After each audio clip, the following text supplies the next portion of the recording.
papa, pour l'élection ah papa pour l'élection concernée bisoté. L'élection ça pour la bateau na balia kabambongo na bango kuna. Na yebi makambo élection té. Une élection n'est qu'un choix qu'on exprime par l'intermédiaire d'un vote. Na on voter pe mundi, te passer de voter mingi moni eloko. On a biso tane to souffrir. Bata gomene ba voter biso to voter. On a réforme ezani. Papa pour la réforme là pour la biso za bien té. Là ça fait 3 ans on a 6 ans ya bantique mais ça la kalikola moto réforme. L'accès à l'information publique sur les réformes électorales nous concerne.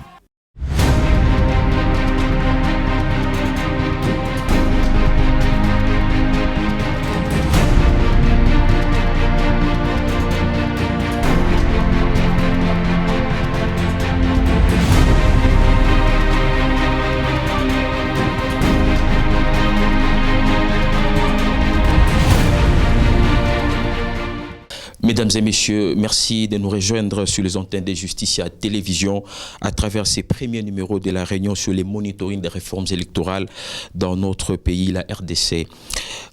Pour ces numéros, il était prévu que nous soyons assistés de l'honorable Moulumba Kanza, membre de la commission PAJ de l'Assemblée nationale qui est empêché. Mais qu'à cela ne tienne, nous sommes du moins honorés de la présence de nos 3 invités. D'abord, avant de procéder à la présentation de nos 3 invités, je suis Talif Guimena. Je serai assisté de mes 2 co-présentatrices. À ma gauche, il y a Judith Chilemba et ainsi que Grâce Chiné, qui vont m'accompagner tout au long de cette réunion sur les monitoring des réformes électorales. Pour me lancer, pour commencer, je passe d'abord la parole à mon premier invité, qui va se présenter bien sûr. Merci beaucoup. Moi, c'est M. Samir Malanda. Je suis conseiller au cabinet du président de la CENI. Merci, M. Samir Malanda. Après M. Samir Malanda. Merci, monsieur le journaliste. C'est M. Martin Foumou. Je suis le coordinateur de l'Union des jeunes cadets, l'une des structures de la société civile qui travaille, soit qui est orientée sur le financement public. Oui, après, maître Martin Foumou vient. Je suis maître Régis Youngou. Je suis analyste juridique électoral à la commission épiscopale Justice et Paix de la conférence épiscopale nationale du Congo. Merci d'avoir répondu présent à notre invitation. Pour commencer, je donne la parole à Judith Chilemba qui va nous dire bien sûr les contextes ainsi que l'objectif auquel s'inscrit cette réunion. Je passe directement la parole à Judith qui va procéder à cette lecture. Je vais devoir lire les contextes qui nous réunissent. Avec le récent changement en République démocratique du Congo et l'installation d'un nouveau gouvernement, les citoyens espèrent une augmentation de l'espace d'expression dans l'amélioration du processus électoral à travers les réformes. Pour faciliter cette expression populaire, l'accès à l'information électorale s'avère une nécessité. Ainsi, le Centre Carter a mis en place le projet Engagement civique et plaidoyer, financé par Foreign, Commonwealth and Development Office, FCDO en sigle.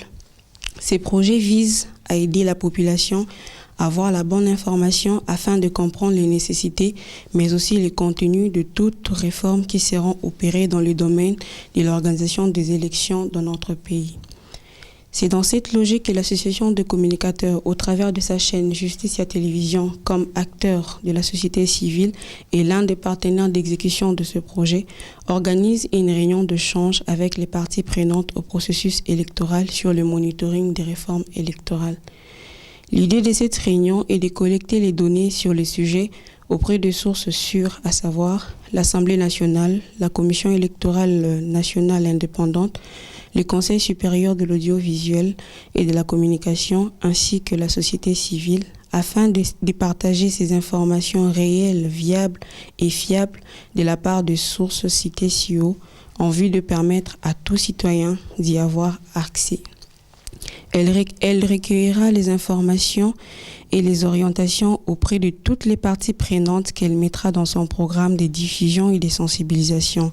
Ainsi, il est prévu un échange sur la contribution de chaque partie prenante à l'avancement des réformes électorales par une série de questions-réponses. Merci. Merci Judith pour cette lecture.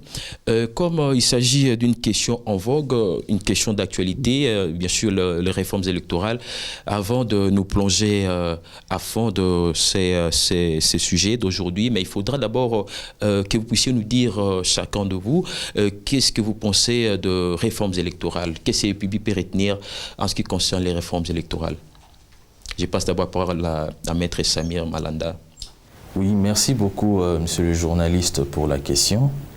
C'est une question pertinente parce qu'aujourd'hui, tout le monde est en train d'en parler, les réformes électorales, et notre pays est déjà pied dedans. Ce qu'il faut retenir, les réformes électorales est une phase qui fait partie du cycle électoral, qui est constituée à pouvoir révisiter, n'est-ce pas, ou à évaluer, n'est-ce pas, les différents outils qui peuvent permettre à un pays, à travers son organisme de gestion électorale, à pouvoir organiser ou à se projeter vers les futures élections. Et cet exercice est l'exercice auquel notre pays est en train de pouvoir s'y mettre maintenant. Dans le sens qu'il faut aussi retenir que par réforme électorale, nous entendons ce que j'avais dit, l'évaluation qui découle du fait que nous avons évalué les différents cycles passés, ce qui était en train d'être fait ou en cours d'être fait maintenant, pour arriver à dégager les différents éléments qui vont nous permettre à préparer le prochain cycle. C'est par là qu'il faut entendre les différents moyens en termes de réformes électorales. Et c'est important qu'aujourd'hui les différents parties prenantes au processus électoral, principalement les électeurs ou les citoyens, doivent s'approprier toutes ces différentes réformes électorales afin d'aller vers les élections ou les échéances électorales à venir. Merci, maître Samir Malanda. Fumu Nzingi Martin, que pensez-vous des réformes électorales? Oui, les réformes électorales, je crois que c'est comme maître l'a souligné, c'est l'une des étapes dans le processus ou du cycle électoral. Mais les réformes viennent par rapport aux recommandations ou aux observations faites par rapport au processus passé pour corriger ou améliorer une bonne organisation des élections. C'est-à-dire qu'il faut voir tous les outils qui ont été utilisés dans les processus passés où il y a eu des missions d'observation qui ont donné des observations, des recommandations pour améliorer ou corriger certaines lois qui peuvent permettre à bien organiser les élections. C'est dans ce contexte qu'on est en train de revoir certaines lois ou qu'on est en train de révisiter ou retoucher certains articles qui peuvent nous permettre à bien organiser les élections dans les prochains jours à venir. C'est ainsi qu'on verrait que, par exemple, on est en train de revoir la loi électorale ou la loi organique, et tout cela pour permettre une bonne organisation des élections. Mais comme je l'ai dit, les fondements, c'est dans les recommandations faites par différentes missions d'observation ou différentes institutions qui ont fait partie des parties prenantes au processus électoral. C'est dans ce contexte qu'on fait une attention particulière de regarder comment corriger et améliorer pour avoir une bonne processus électoral dans l'avenir. Merci, Monsieur Fumu Nzingi Martin. Maître Régide Yungu, que pensez-vous de cette question des réformes électorales? Oui, la question des réformes électorales se repose sur trois piliers. Il y a d'abord la réforme au niveau politique, la réforme au niveau administratif et puis au niveau juridique. Alors actuellement, avec tout ce qui s'est passé, on peut se fixer beaucoup plus sur la réforme juridique. Là, on voit beaucoup plus de textes légaux ainsi que des actes réglementaires. Donc, c'est dans cet aspect-là que nous sommes en train de voir des dispositions qui ne marchent pas avec le contexte ou soit qui est en contradiction avec certaines dispositions de la Constitution, voire même des standards internationaux. Nous avons travaillé dans la mission d'observation électorale. Comme l'a dit Fumuzinga, nous avons coulé nos recommandations en termes de rapport Et puis la commission épiscopale justice et paix a mis en place une mission de suivi des recommandations pour la réforme. Comme il y a des recommandations qui ont été adressées aux parlementaires, c'est dans cet aspect-là que nous sommes en train de voir la réforme au niveau de cet aspect, au niveau de cette institution. Merci beaucoup, Maître Régide Yungu. Là, je passe la parole à Gracine, comme je l'ai dit à mon introduction, je serai co-assisté, donc je serai assisté de deux co-présentatrices, entre autres Gracine, à qui je passe la parole parce qu'elle a une question à poser à l'un de vous. Ma question s'adresse à l'Union des jeunes cadets en tant que structure de la société civile engagée à la question électorale. Quels sont les mécanismes que vous avez mis en place pour suivre l'évolution des réformes électorales? Oui, merci pour la question. Les mécanismes mis en place au niveau de notre structure, c'est comme nous le faisons maintenant. Il y a le monitoring qu'on est en train de faire qui va nous permettre de relever certains obstacles et problématiques par rapport à cette question des réformes. Il y a aussi la sensibilisation, puisqu'il faut informer la population et les différentes parties prenantes sur l'évolution de cette réforme. Et aussi, il y a les mécanismes de plaidoyer par rapport aux actions qu'on veut mener. C'est comme, je peux prendre un cas particulier, nous sommes focalisés sur le financement public des différentes institutions liées au processus électoral. Et nous, on fait un suivi et on regarde aussi les différents obstacles qui vont nous permettre, après monitoring, qui vont nous permettre de faire un plaidoyer pour qu'il y ait réforme. Et c'est ainsi qu'on est en train de faire le suivi sur la loi des finances pour regarder les lignes budgétaires prévues pour certaines institutions qui pouvaient bénéficier de certains appuis liés aux réformes électorales, notamment les partis politiques. Il y a aussi l'opposition politique, c'est-à-dire les porte-parole de l'opposition politique. Et si on regarde dans la loi des finances, il y a toujours un crédit qui est toujours doté par le gouvernement, mais celle-ci, on est en train de regarder est-ce que c'est utilisé, ou bien c'est fait par des mauvaises intentions et que la consommation de ces budgets n'est pas éclairée ni par la population, ni par l'institution bénéficiaire qui est le porte-parole de l'opposition. Puisque jusqu'à ce jour, ça fait déjà 3 cycles électoraux où les porte-parole de l'opposition n'est pas toujours désigné. Et peut-être que la loi prévoit que celle-ci devrait être désignée après 1 mois d'investir du gouvernement en place. Et si on regarde, notre gouvernement, ça fait déjà 2 mois où on est plus de 2 mois, 3 mois, le gouvernement est en fonction. Mais la question sur les porte-parole de l'opposition n'est pas toujours à table. Voilà un peu ce que je peux dire ensemble. Merci beaucoup, Fumundzingi. J'espère que Grace est satisfaite de sa question. Oui, je m'en vais poser la question à Maître Régine Yungu. Il est, je rappelle, il est analyste juridique et électoral au sein de la commission Justice et Paix de la conférence épiscopale nationale du Congo. Maître Régide Yungu, oui, quelles sont les stratégies mises en place par votre structure, la commission Justice et Paix de la CENCO, pour suivre l'avancement des réformes électorales?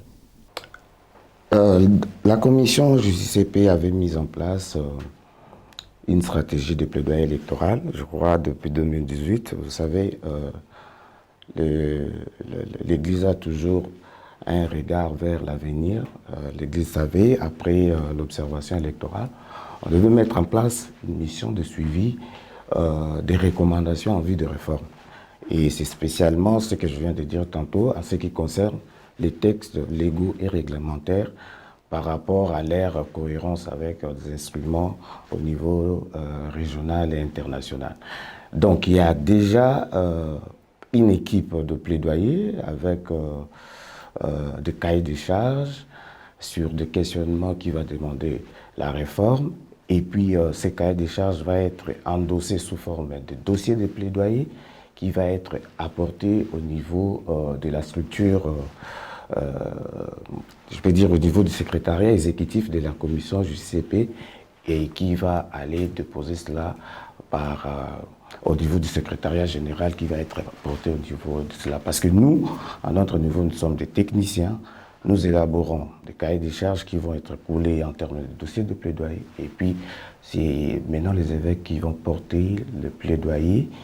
En attendant, nous autres, nous allons faire des immersions au niveau de la commission PAJ, quant au Sénat et à l'Assemblée nationale, pour suivre l'évolution des recommandations que nous avons coulées en termes de plaidoyer, si cela va être pris en compte au niveau de la rédaction de la loi, lorsque cela va demander la réforme. Merci, Maître Régis Dioungu. Là, je passe la parole à Judith Chilemba, qui a aussi une préoccupation. Okay, ma préoccupation, c'est vers Maître Samir Malanda. J'aimerais savoir quels sont les mécanismes déjà mis en place par la CENI pour tenir la population informée sur l'évolution des réformes électorales, étant donné que la population doit vraiment être informée à temps utile de l'évolution du processus électoral. Oui, merci beaucoup, madame. La Commission électorale nationale indépendante, comme vous le savez, aujourd'hui, il y a un nouveau management qui est mis en place à travers, représenté par son président, M. Denis Kadima. Alors, lorsque l'équipe a été investie, pour information, en ce moment, toute l'équipe du président Denis Kadima sont en séminaire d'imprégnation. Ces séminaires d'imprégnation est un moyen pour les nouveaux membres de la Commission électorale nationale indépendante de pouvoir s'approprier, n'est-ce pas, tous les différents outils de gestion liés à la CENI et entre autres de procéder aux différentes évaluations qui vont être coulées en recommandations au sein de ces séminaires. Et le bureau de la CENI va s'approprier de toutes ces différentes recommandations afin de pouvoir effectuer la mise en œuvre.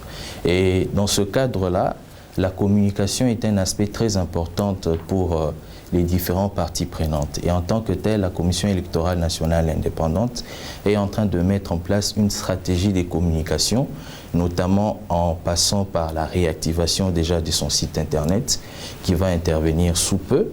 Et puis en collaboration avec les différents partenaires, notamment les médias tels que vous l'êtes et d'autres médias, réseaux sociaux, afin de pouvoir atteindre le plus grand nombre sur les activités qui sont en train d'être menées au sein de la Commission électorale nationale indépendante pour que les parties prenantes puissent s'approprier de ces outils.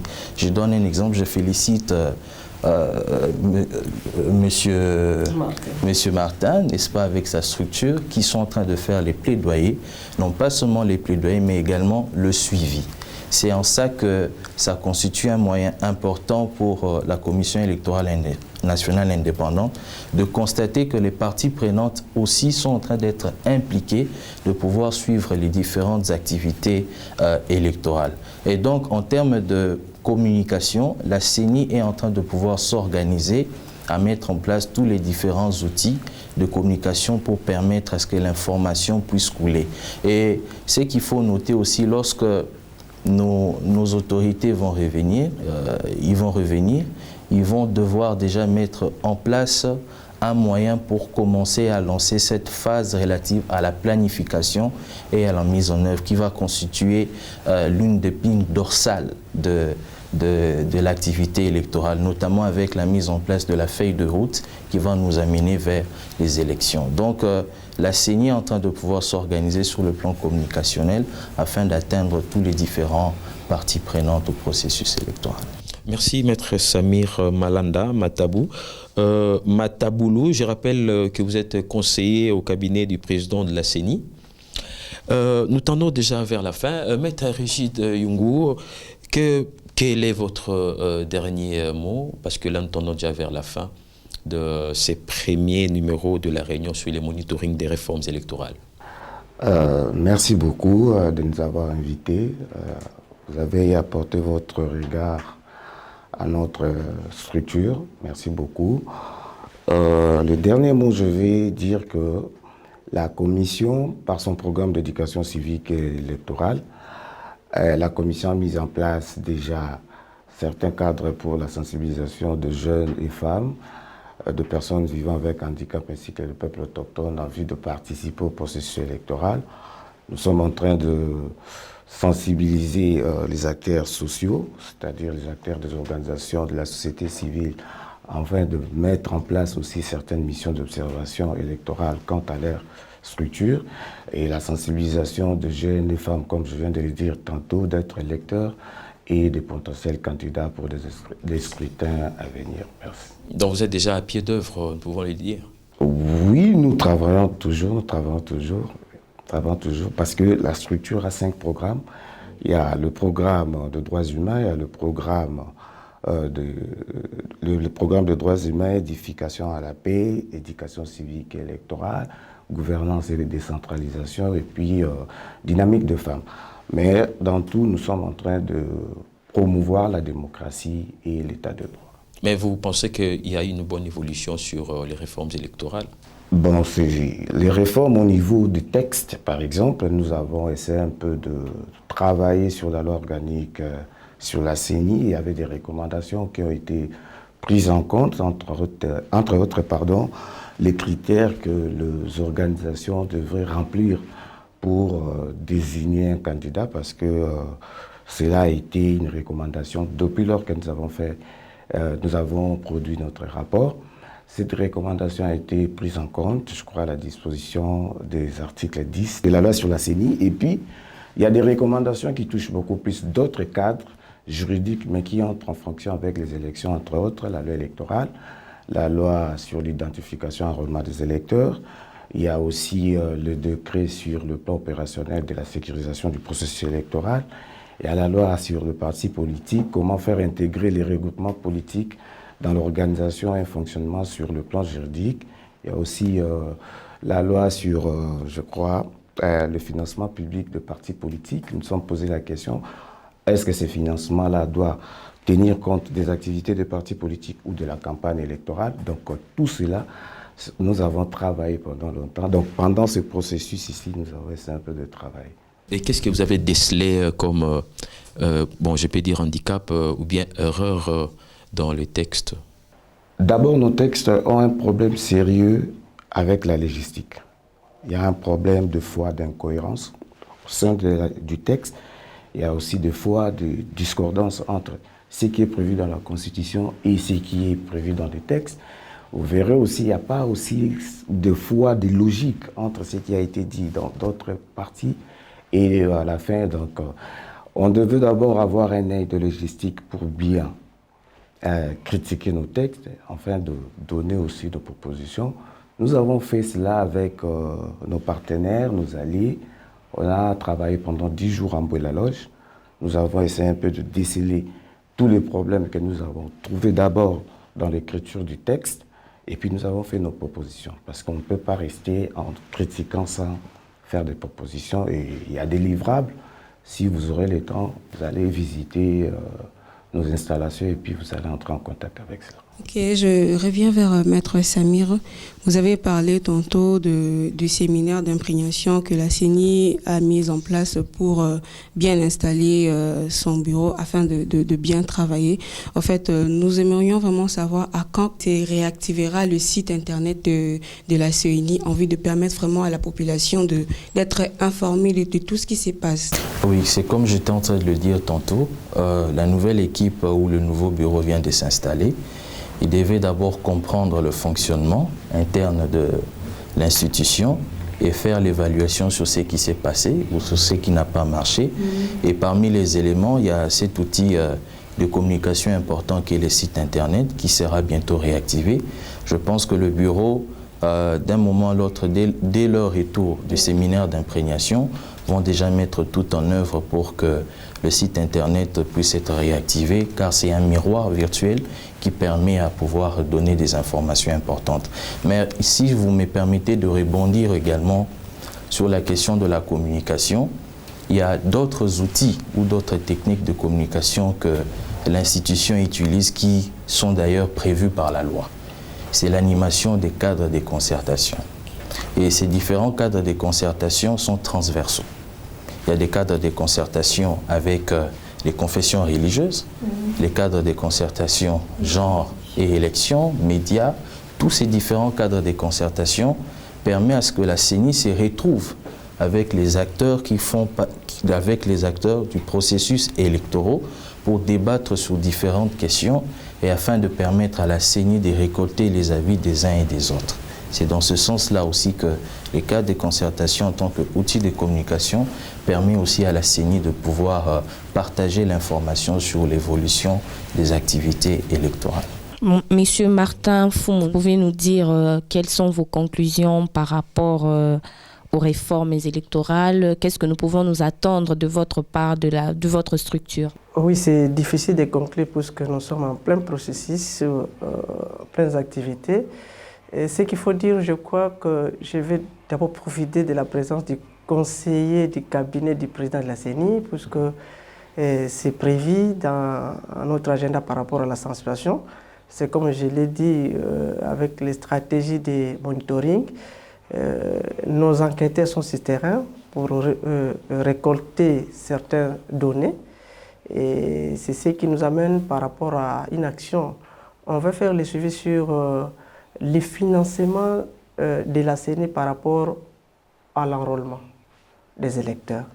Et c'est cet exercice qu'on va faire savoir réellement, est-ce que le gouvernement qui a déjà donné son avis de financer l'enrôlement des électeurs, est-ce que la CENI aujourd'hui est déjà en possession du crédit alloué pour commencer ses activités, ou c'est une intention du gouvernement, et pourtant que si on regarde, on a déjà donné les délais, c'est ça notre préoccupation pour aujourd'hui, les délais déjà donnés qu'au mois de novembre, la CENI, je prends un cas par exemple, au mois de novembre, la CENI devait déjà commencer l'enrôlement pour terminer au mois de mai 2022, afin que les électeurs aient déjà les cartes des électeurs qui va permettre à la CENI d'organiser les élections.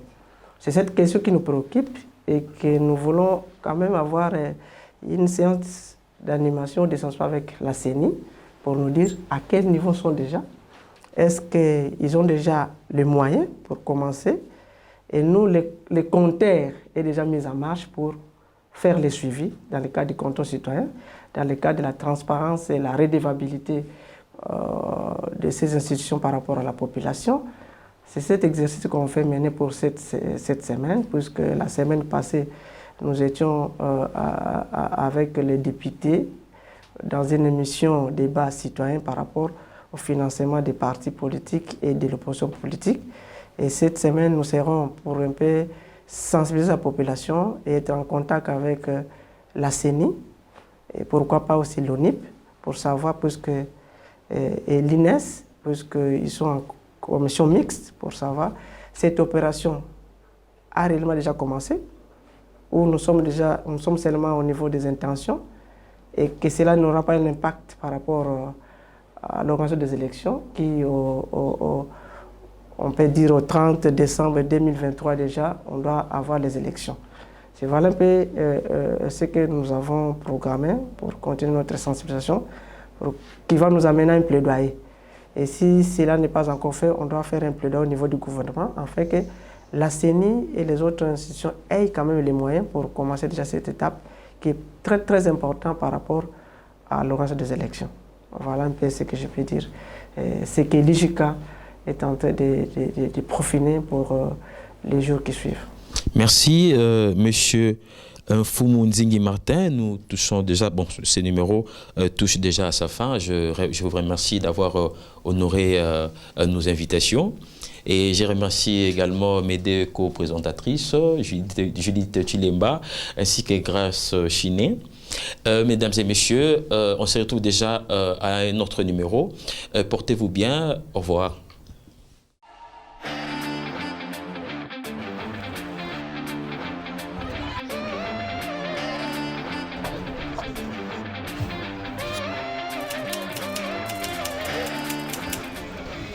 Papa, pour l'élection des années. Ah, papa, pour l'élection concernée bisoté. L'élection, c'est pour la bateau, na balia, kabambongo, na bango kuna. Na yebi makambo élection. Une élection n'est qu'un choix qu'on exprime par l'intermédiaire d'un vote.